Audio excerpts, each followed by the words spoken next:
warahmatullahi wabarakatuh. Perkenalkan, nama saya Adalia Septiasa Putri. Saya merupakan dosen tetap pada program studi Sarjana Ilmu Hukum Fakultas Hukum Universitas Bhayangkara Jakarta Raya.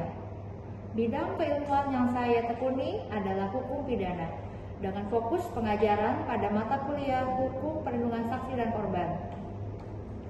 Selain menjalankan tugas sebagai dosen, saya juga aktif sebagai praktisi hukum atau advokat yang tergabung dalam Perhimpunan Advokat Indonesia atau PERADI Oto Hasibuan sejak tahun 2016 hingga saat ini.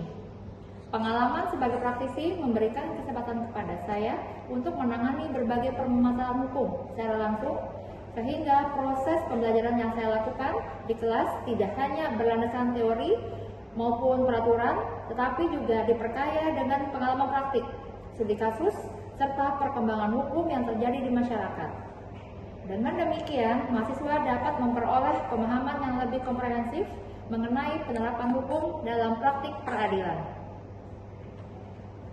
Selanjutnya, di dalam menerangkan mata kuliah hukum perlindungan saksi dan korban, di sini saya berdasarkan RPS atau rencana pembelajaran semester yang bertujuan membekali mahasiswa dengan pemahaman mengenai konsep, dasar hukum, serta implementasi perlindungan saksi dan korban dalam sistem peradilan pidana di Indonesia.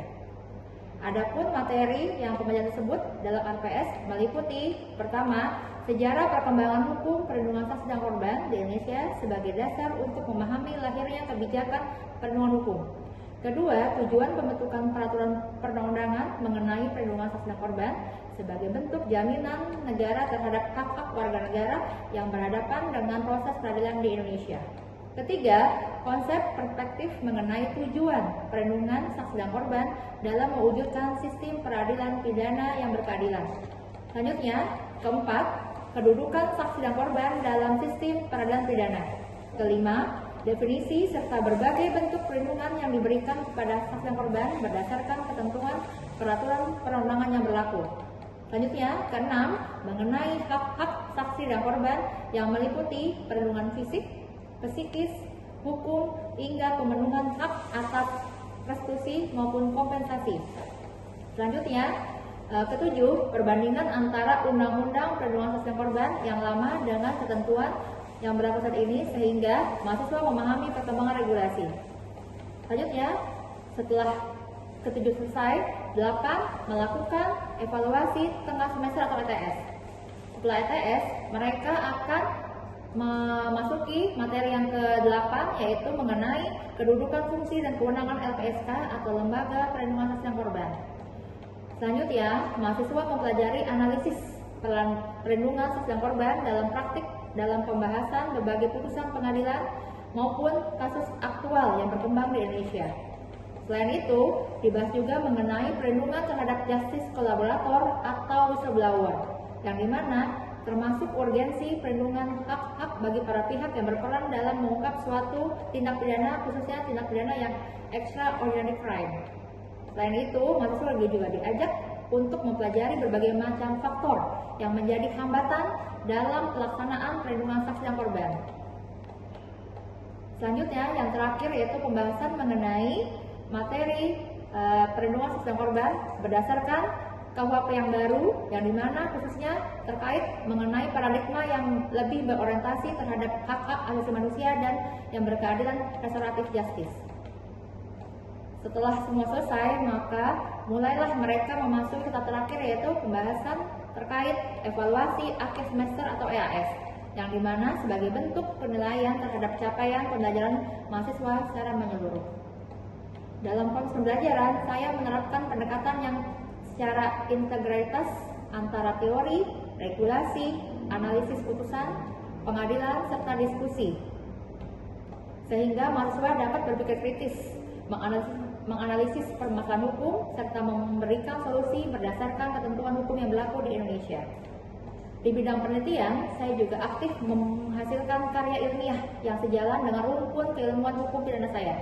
Salah satu jurnal yang telah saya publikasikan yaitu berjudul Aspek Hukum, Kriminologi, dan Yuridis Perlindungan Whistleblower dalam Tindak Pidana Narkotika, terkait studi komparatif regulasi Indonesia dengan Amerika Serikat dan Australia. Penelitian tersebut membahas perlindungan hukum terkait whistleblower dalam tindak pidana narkotika melalui pendekatan yuridis dan kriminologis, sekaligus melakukan perbandingan peraturan terkait yang berlaku di Amerika dan Australia.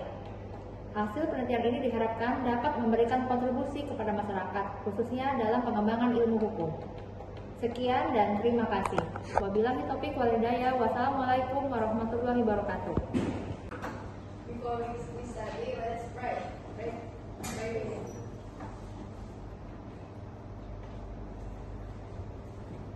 Pray finish. How are you today? Fine? How do you feel today? Happy? Yes. Kemudian saya akan dulu ya.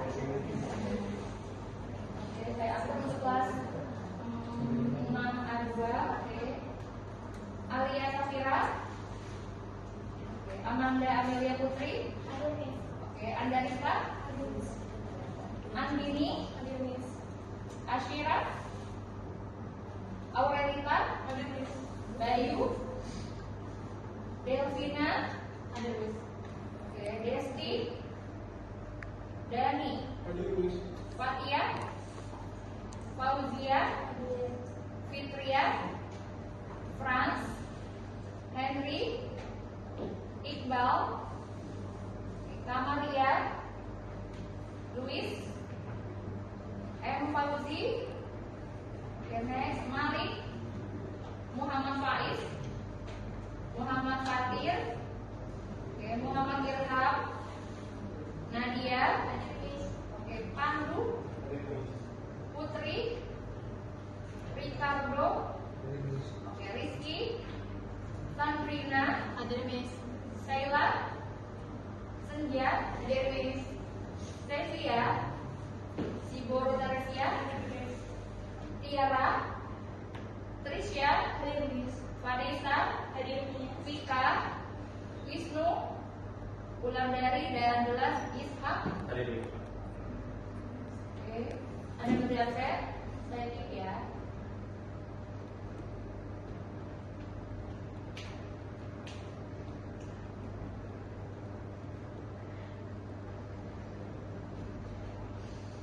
Oke, untuk hari ini kita membahas mengenai tentang sejarah hukum perlindungan saksi dan korban. Yang pastinya ini regulasinya berlakunya di hukum positif Indonesia. Oke, untuk yang bab ini kita mulai dengan istilah sejarah. Berarti kita bahas sedikit mengenai historisnya ya. Oke, silakan Renat.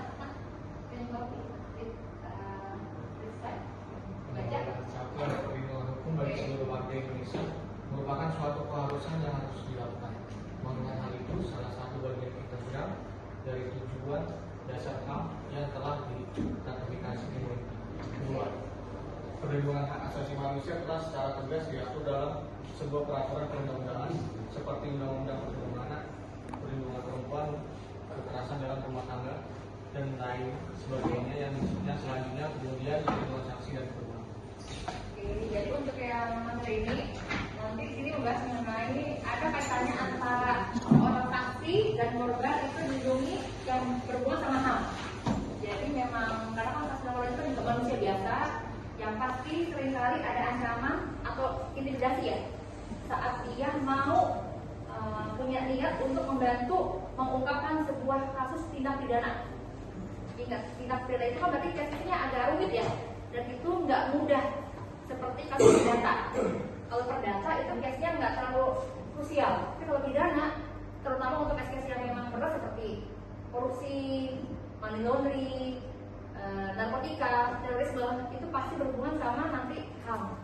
Oleh karena itu nanti makanya LPSK ini sangat erat sekali dengan yang namanya HAM. Jadi tidak boleh tidak dilindungi karena mereka itu kan nanti akan membantu proses dalam penegakan hukum Indonesia. Maka seringkali untuk masalah saksi ya, itu seringkali untuk seorang saksi harus dibujuk berkali-kali agar dia mau menjadi saksi. Karena untuk pidana itu pasti ada tadi yang saya bilang intimidasi, ancaman dan kekerasan dan berbagai macam teror, bisa secara langsung ya maupun tidak langsung. Banyak yang tiba-tiba ada teleponnya gelap, teleponnya dia, tajam chatnya juga ada, dan saksinya dari nomor-nomor yang tidak dikenal. Makanya oleh karena itu segitu bahayanya saksi dan korban saat mereka mau berniat membantu tentang hukum. Jadi negara memfasilitasi ya yang namanya tentang ini perlindungan saksi dan korban. Jadi jangan khawatir kalau yang menjadi saksi dan korban nanti akan dilindungi di dalam regulasi Indonesia. Oke, next. Oke, Lanjutan ada perlindungan umum terhadap saksi dan korban, yaitu bertujuan untuk memberikan rasa aman dan memberikan perlindungan kepada saksi dan korban dari segala bentuk ancaman, ketakutan dari para pelaku tindak pidana yang dapat mempengaruhi tentang kebenaran dan kebenaran pidana. Ya, yang tadi juga saya sampaikan di awal, memang tujuan dari yang namanya perlindungan ini untuk memberikan rasa aman. Kenapa aman? Tadi pasti ada bentuk intimidasi, dan itu pasti dilakukan oleh pihak siapa? Pelakunya. Apa pelaku merasa nggak nyaman dia? Bagi mereka nggak nyaman karena dengan adanya saksi yang memberikan keterangannya itu bisa mengancam, ya dia nanti akan kena hukuman pidana. Seperti untuk SPK tadi saya bilang untuk korupsi ya, itu kan pasti sanksinya kan nggak main-main itu. Dan pasti itu udah masuk hukumannya kan penjara. Oleh karena itu makanya agar mereka aman dari segala bentuk ancaman, jadi mereka harus namanya negara melindungi yang namanya saksi dan korban. Oke, next. Oke, dari tahun 1999 gagasan pembentukan undang-undang perlindungan saksi dan korban dilakukan oleh masyarakat, dimulai dengan dibentuknya naskah akademik tentang undang-undang PSK dalam proses peradilan pidana. Kemudian naskah akademik ini menghasilkan RUU perlindungan saksi dan korban. Tahun 2001 undang-undang PSK untuk segera diamanatkan untuk segera dibentuk berdasarkan ketetapan MPR nomor 8 tahun 2001 tentang rekomendasi arah kebijakan pemberantasan dan pencegahan korupsi, kolusi dan nepotisme. Tahun 2002, Badan Legislatif DPR RI mengajukan RUU perlindungan saksi dan korban yang ditandatangani sekitar 40 anggota DPR dari berbagai fraksi parpol. Jadi ini kurang lebih bentuk prosesnya sebelum lahirnya regulasi mengenai dari Undang-Undang Nomor 31 Tahun 2014. Jadi ini ada bisa dibilang naskah akademiknya. Jadi ada berbagai perdebatan sebelum munculnya regulasi mengenai saksi dan korban. Jadi sini memang ada beberapa saran dari partai, ya, khususnya partai yang cukup besar itu memberikan saran harus maksimal dalam memberikan perlindungan terhadap saksi dan korban. Oke, untuk next berikutnya, Indonesia meratifikasi United Nations Convention Against Corruption pada tahun 2003. Pasal 32 dan 33 konvensi ini menyebutkan bahwa kepada setiap negara paratifikasi wajib menyediakan perlindungan yang efektif terhadap saksi atau ahli dari pembalasan atau intimidasi termasuk keluarganya atau orang lain yang dekat dengan mereka. satu hal lagi, ternyata ancamannya dalam praktik tidak hanya untuk yang bersangkutan terus. Terkadang di luar yang bersangkutan seperti itu siapa? Keluarga, bahkan ya keluarga terdekat, entah itu istrinya, suaminya, anaknya, bahkan orang tuanya itu akan rawan dari namanya intimidasi. Jadi di sini dalam undang-undang ini tidak hanya saksi aja yang akan melindungi, tapi juga keluarga saksi. Jadi begitu besar negara memberikan effort ya pada saksi agar dia mau membantu mengungkapkan sebuah kasus perkara khusus pidana. Jadi di sini kita membahas mengenai tidak hanya perlindungan untuk saksi aja, tapi juga keluarga saksi dan bahkan orang-orang terdekatnya. Ya mungkin bisa aja mungkin ya tetangganya atau mungkin sahabat-sahabat baiknya juga akan dilindungi oleh negara. Dan ini juga prosesnya akan sama bentuk perlindungannya antara saksinya dengan orang-orang terdekatnya. Jadi tidak ada perbedaan. Apakah nanti saksinya yang lagi besar negara ini enggak? Saksi dan keluarganya atau bahkan orang terdekatnya pun nanti akan mendapatkan perlindungan yang efektif.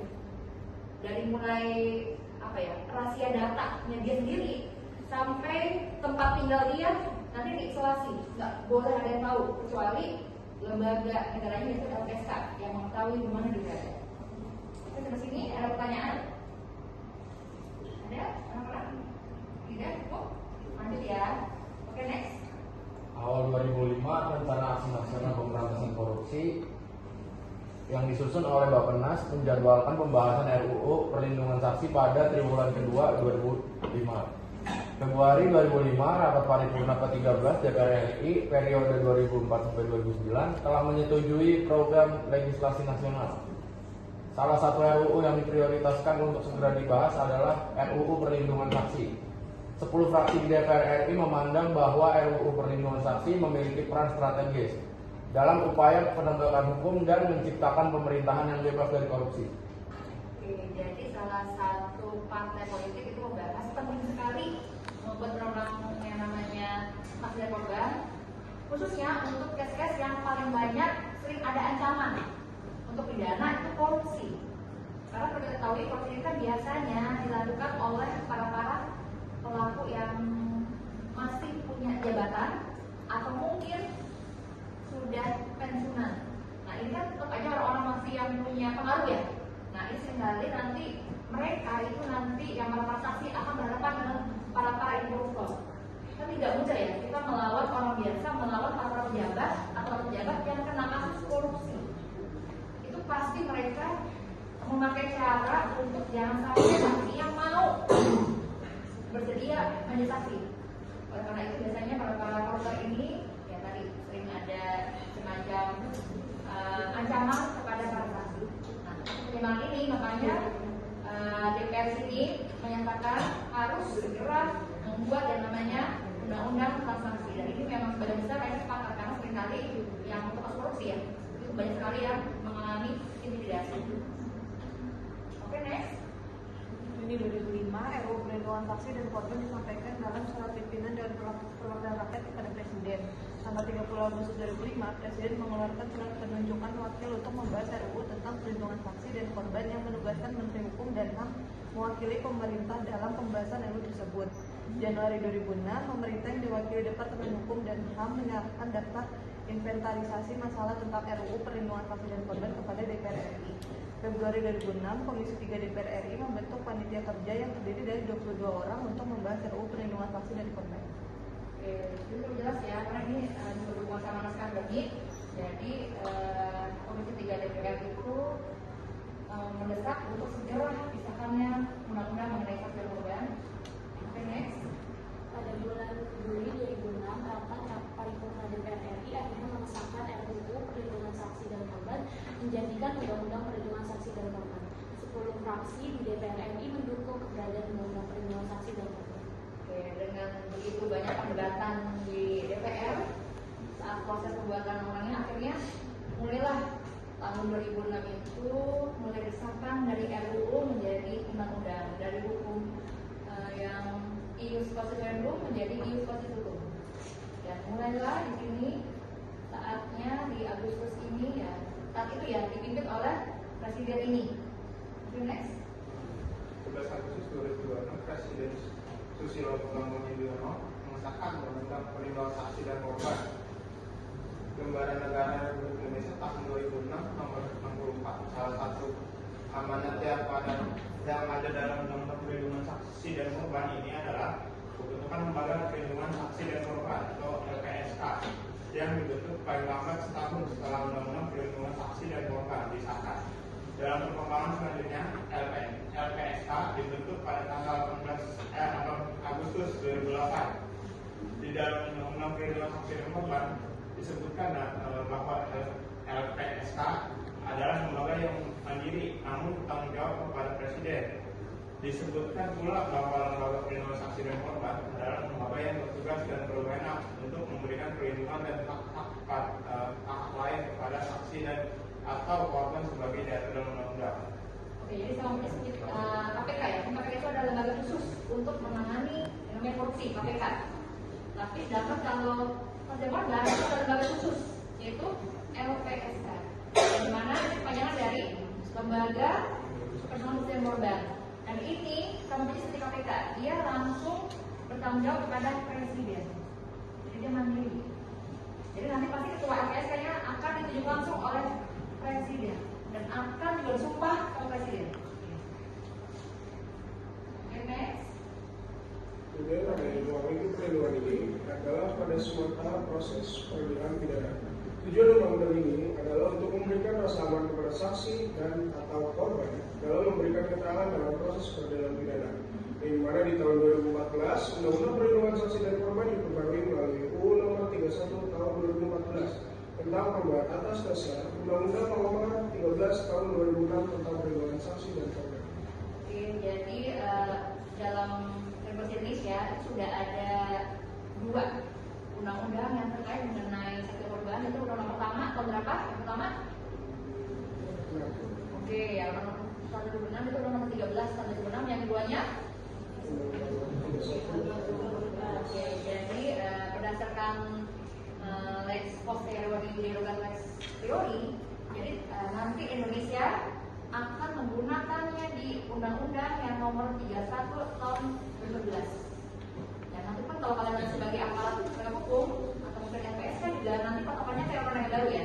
Karena berdasarkan ada posteriori derogat lex priori. Undang-undang yang baru akan menyampingkan undang-undang yang lama. Karena ini yang lama nih. Ini priori dan ini posteriori. Oke. Dan nanti akan kita bahas mengenai seluk-beluk yang ada di Undang-Undang Nomor 31 tahun 2011 termasuk hak apa saja yang akan didapatkan oleh si saksi dan korban yang akan diberikan oleh LPSK. Oke, next. Oke, selanjutnya ada definisi saksi dalam Kitab Undang-Undang Hukum Acara Pidana (KUHP). Kedudukan saksi merupakan salah satu alat bukti yang sah sesuai ketentuan pasal 235 ayat 1 KUHP UU Nomor 20 Tahun 2005 dan sesuai ketentuan pasal 1 angka 47. Saksi adalah orang yang dapat memberikan keterangan guna kepentingan penyidikan, penuntutan dan peradilan tentang suatu perkara pidana yang ia dengar sendiri, ia lihat sendiri dan ia alami sendiri. Namun di sisi lain KUHP belum mengatur mengenai aspek perlindungan bagi saksi.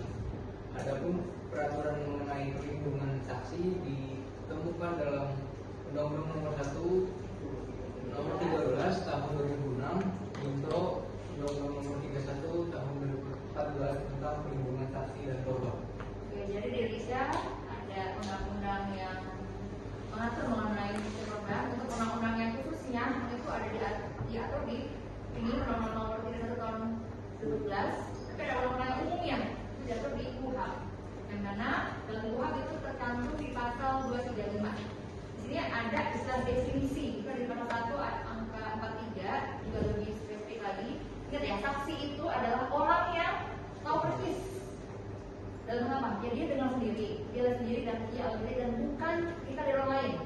Jadi tidak ada saksi yang bilang kalau saya hakim, kamu apakah mengetahui apa prosesnya? Tahu ya, kamu pakai dari siapa? Dari si A, dari si B, itu kayak gitu. Jadi kalau hakim bilang kamu tahu mengenai proses kejadian ini, tahu, itu harus sama. Tapi saya mengatakan, menurut saya pada tahun sekian saya ada di tempat kejadian, saya melihat ada seseorang yang datang tiba-tiba seperti itu. Jadi memang definisi yang harus dia lihat sendiri, dia dengar sendiri. Saya mendengar ada suara keributan, kegaduhan, gitu. Nah ini sangat konteksnya wilayah di pengadilan sama hakim lebih besar. Hakim lebih percaya sama saksi yang memang dia bercerita sesuai dengan yang dia lihat sendiri dan dia dengar sendiri dibandingkan dengan kalau saksi yang mendengarnya dari orang lain. Itu tingkat hukumnya berbeda dengan saksi yang mereka lihat sendiri dengan mata mereka sendiri. Untuk namanya korban, nah ini dia kan kalau saksi benar dia mengalami, tapi kalau korban biasanya lebih lengkap. Kalau korban berarti dia mengalami sendiri, ya kan? Karena kan dia sebagai sasaran si pelaku, terus dia pasti namanya dia alami, dia terpercis, makanya dia melihat sendiri dan dia dengar sendiri. Jadi ini yang sebenarnya definisinya sekaligus berhubungan sama korban. Karena kalau korban pasti dia mengalami sendiri dan pasti dia melihat percis bagaimana peristiwa itu terjadi. Makanya dalam persidangan ya, yang namanya korban dan saksi ini adalah itu mahkota. Dengan dia mengungkap sebuah kejadian, biasanya itu membantu si hakim dalam mengungkapkan sebuah kejahatan. Terutama masalah tadi korupsi. Maka seringkali kan kalau lihat pelakunya awal satu, tiba-tiba karena ada mereka nih yang udah mendengar suaranya muncullah ada pelaku kedua, ketiga dari siapa? Dari sini. Karena nanti pasti kan polisi, jaksa, KPK, hakim mereka mempelajari keterangan-keterangan yang diberikan sama mereka saksi dan korban. Nah, maka dengan mereka memberikan keterangan maka muncullah pelakunya biasanya untuk korupsi lebih dari satu, narkotika lebih dari satu, ya kan, juga untuk yang namanya terorisme kan, tulisan program ini. Dan